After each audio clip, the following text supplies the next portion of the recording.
This is my palak paneer recipe. In a pot, add ghee, Thai chili and cumin seeds.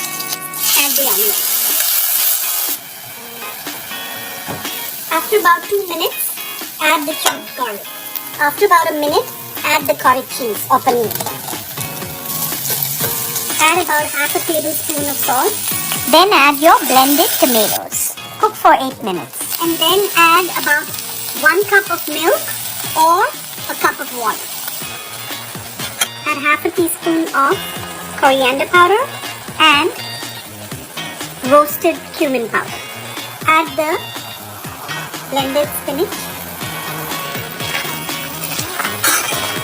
Add half a teaspoon of garam masala as well as 2 tablespoons of sour cream and you're good to go.